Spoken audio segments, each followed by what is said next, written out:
નમસ્કાર ખેડૂત મિત્રો, હું સાહિલ ગોંડલિયા અમારી યુટ્યુબ ચેનલ ગ્રીન ગ્રોથ વતી આપનું હાર્દિક સ્વાગત કરું છું। આજના વિડીયોમાં આપણે લીલા પડવાશ વિશે સંપૂર્ણ માહિતી મેળવીશું, જેવી કે લીલો પડવાશ શું છે, લીલા પડવાશને ક્યારે કરવો જોઈએ, લીલા પડવાશમાં કયા કયા પાકો વપરાય છે અને લીલો પડવાશ કરવાથી જમીનમાં શું ફાયદો થાય છે તેના વિશે આપણે આજના વિડીયોમાં સંપૂર્ણ માહિતી મેળવીશું।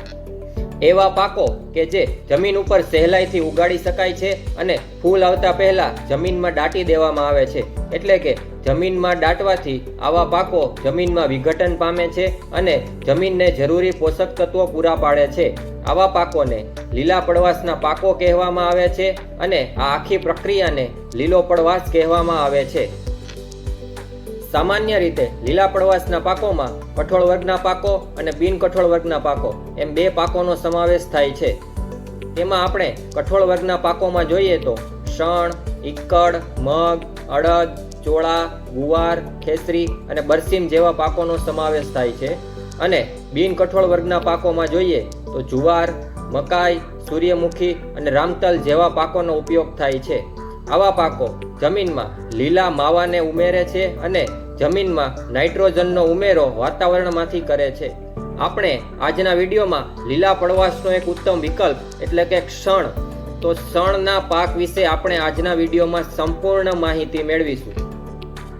શણ કે લોકો જેને સુત્રીના નામે પણ ઓળખે છે, તેનો ઉપયોગ લીલા પડવાશના પાક તરીકે થાય છે। શણ જમીનમાં સેન્દ્રિય પદાર્થોનો ઉમેરો કરે છે। શણનો પાક જમીનનું ભૌતિક અને રાસાયણિક બંધારણ સુધારવામાં ખૂબ મદદ કરે છે। શણનો પાક જમીનમાં ભેજ જાળવવામાં મદદ કરે છે, પોષક તત્વોની ઉણપને પૂરી કરે છે અને જમીનમાં ઓર્ગેનિક કાર્બન ઉમેરવામાં પણ મહત્વનો ભાગ ભજવે છે। શણની ઉત્પત્તિ ભારતમાં થઈ છે। શણનો પાક ક્ષારવાળી જમીનમાં, ખારાશવાળી જમીનમાં અને પ્રતિકૂળ આબોહવાવાળી પરિસ્થિતિમાં પણ ઉગાડી શકાય છે। શણના પાકમાં 45 દિવસ પછી જ્યારે ફૂલ આવે છે ત્યારે તે પાકને જમીનમાં દાટી દેવામાં આવે છે। તેથી શણનો પાક જમીનમાં સેન્દ્રિય પદાર્થો અને ઓર્ગેનિક કાર્બનને ઉમેરે છે।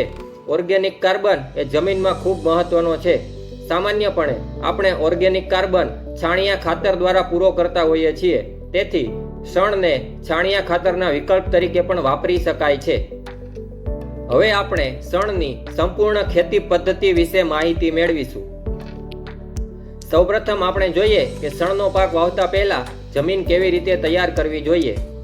સૌપ્રથમ જમીનમાં યોગ્ય રીતે ખેડ કરવી જોઈએ। જમીનમાં ખેડ કર્યા બાદ યોગ્ય પ્રમાણમાં ભેજ છે કે નહીં તેની ચકાસણી કરવી જોઈએ।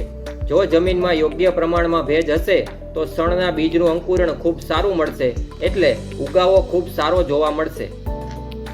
શણનું વાવેતર કરવા માટે એપ્રિલથી જુલાઈ માટેનો સમય સારામાં સારો ગણાય છે। આપણે લીલા પડવાશ માટે જ્યારે શણનું વાવેતર કરતા હોઈએ છીએ ત્યારે શણના બીજને યોગ્ય રીતે જમીનમાં ખેડ કરી બીજને જમીન ઉપર છાંટી દેવામાં આવે છે, જેથી શણના બીજ સારી રીતે ઉગી શકે। લીલા પડવાશના હેતુ માટે શણનો બીજ દર 10 કિલો પ્રતિ વીઘા રાખવામાં આવે છે। લીલા પડવાશના હેતુ માટે શણને કોઈ પણ પ્રકારનું પોષણ આપવાની જરૂર રહેતી નથી, પરંતુ જો જરૂર જણાય તો ડીએપી 16 કિલો અને શણ કઠોળ વર્ગનો પાક હોવાથી તેને નાઇટ્રોજન આપવાની જરૂર રહેતી નથી, પરંતુ શરૂઆતમાં પાકને વેગ આપવા માટે 4 થી 6 કિલો યુરિયા પ્રતિ એકર પ્રમાણે આપવું જોઈએ। આમ તો લીલા પડવાશના હેતુ માટે આપણે જ્યારે શણને વાવીએ છીએ ત્યારે તેને 2 થી 3 સિંચાઈની જરૂર પડે છે। તે હવામાનની સ્થિતિ ઉપર આધાર રાખે છે। પહેલી સિંચાઈ આપણે જ્યારે બીજનું વાવેતર કરીએ ત્યારે આપવામાં આવે છે અને બીજી સિંચાઈ 30 થી 35 દિવસે આપવામાં આવે છે। જો જરૂર પડે તો 15 દિવસના અંતરે એક સિંચાઈ આપવી। શણના પાકમાં આપણે જ્યારે પહેલું પાણ આપીએ ત્યારે તેની સાથે સ્યુડોમોનાસ અને એઝેટોબેક્ટર પણ આપવામાં આવે છે, જેના કારણે સ્યુડોમોનાસ શણને આપણે જ્યારે જમીનમાં ઉમેરીએ ત્યારે તેને ઝડપથી વિઘટન કરવામાં મદદ કરે છે અને એઝેટોબેક્ટર હવામાંના નાઇટ્રોજનને જમીનમાં ઉમેરવામાં શણને મદદ કરે છે।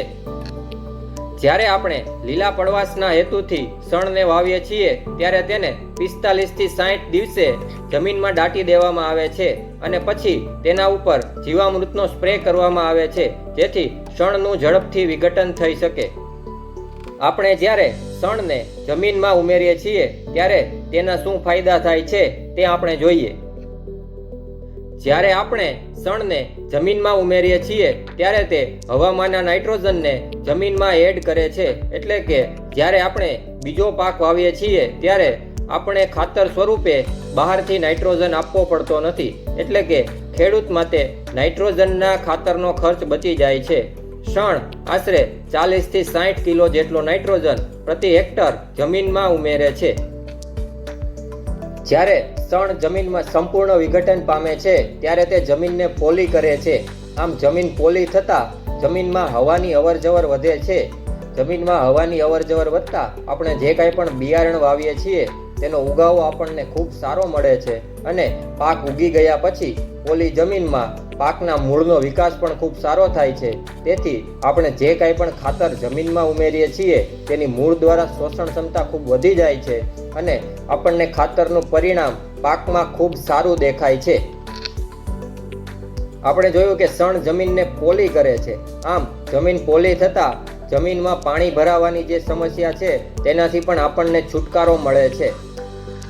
ખેડૂત મિત્રો, શણના પાકની વધુ માહિતી મેળવવા માટે તેમજ ખેતીને લગતી કોઈ પણ માહિતી મેળવવા માટે કૃષિ સલાહકાર સાથે વાત કરવા માટે અને શણનું સારામાં સારી ક્વોલિટીનું બિયારણ મેળવવા માટે નીચેના નંબર ઉપર કોલ કરો. ખેડૂત મિત્રો, ખેતીની આવી જ અવનવી માહિતી મેળવવા માટે અમારી YouTube ચેનલને સબસ્ક્રાઇબ કરો અને અમારા Facebook પેજને ફોલો કરો. ધન્યવાદ.